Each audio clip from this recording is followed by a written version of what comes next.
आशा के मोती चैनल में आपका स्वागत है। श्रीमद् भगवद गीता का प्रथम अध्याय।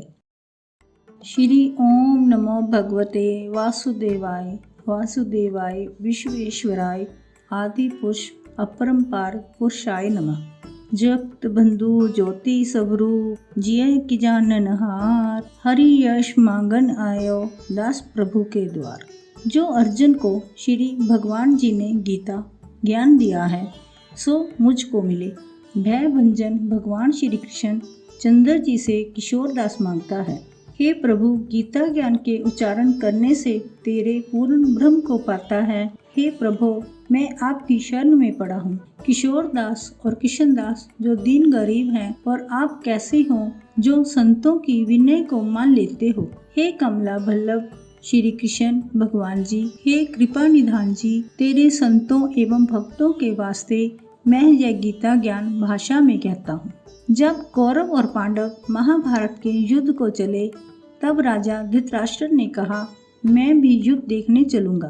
तब श्री वेद व्यासी बोले, हे राजन नेत्रों के बिना कैसे देखोगे। राजा धृतराष्ट्र ने कहा, हे प्रभु जी देखूंगा नहीं तो शबन तो करूंगा।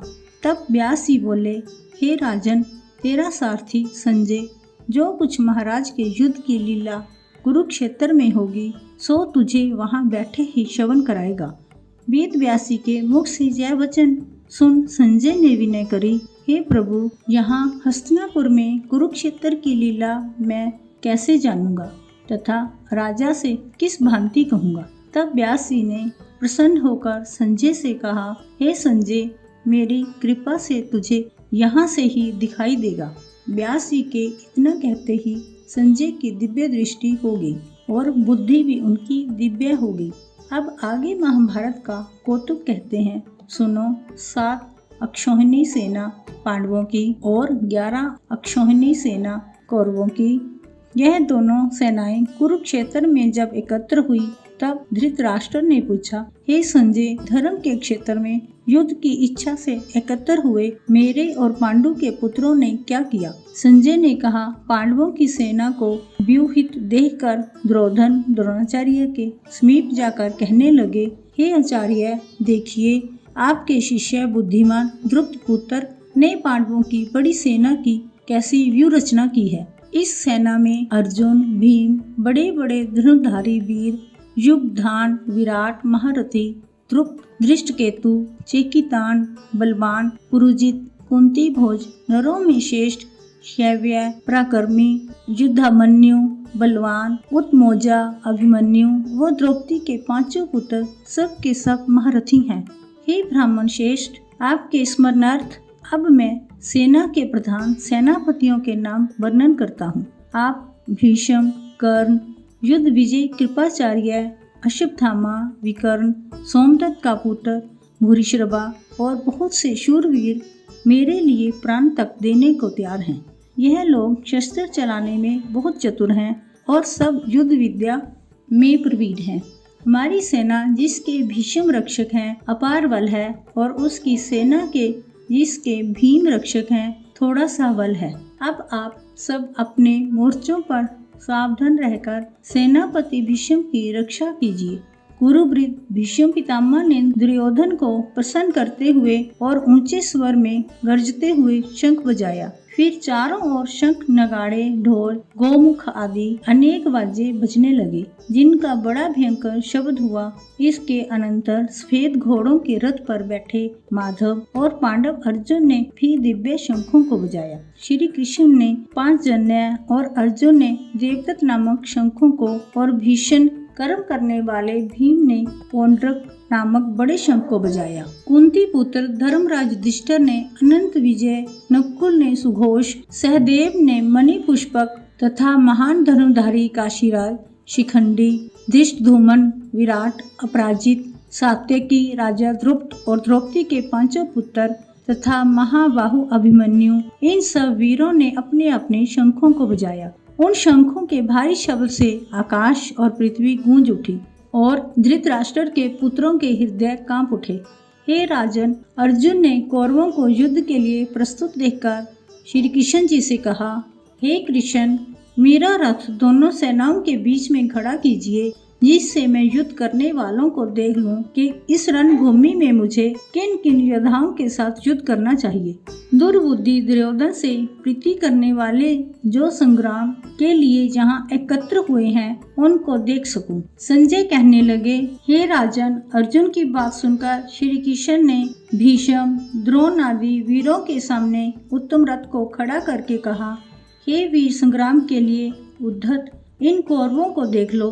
अर्जुन के चाचा, बाबा, गुरु, मामा, भाई, पौत्र, शबसुर और सब जनों को शास्त्रों से सुसज्जित खड़े देखा और उसने इन दोनों सेनाओं में अपने ही सब बांधवों को खड़ा देखकर अत्यंत खेद के साथ यह वचन कहे, हे कृष्ण, संग्राम की इच्छा से आए इन बंधुओं को देख मेरे अंग ढीले हो रहे हैं और मुख सूखा जा रहा है, मेरा शरीर बेकल हो रहा है, रोमांच खड़े होते हैं, गांडीव हाथ से गिरा जाता है, त्वचा जली जा रही है।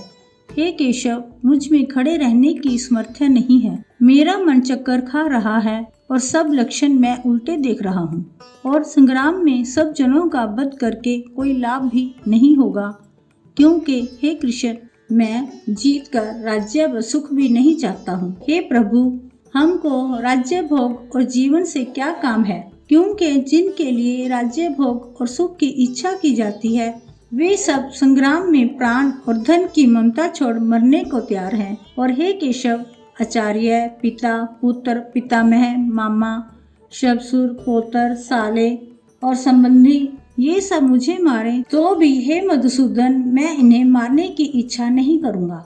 हे जनार्दन, त्रिलोकी के राज्य के लिए भी मैं इन्हें नहीं मारना चाहता, फिर इस पृथ्वी के लिए तो कहना ही क्या।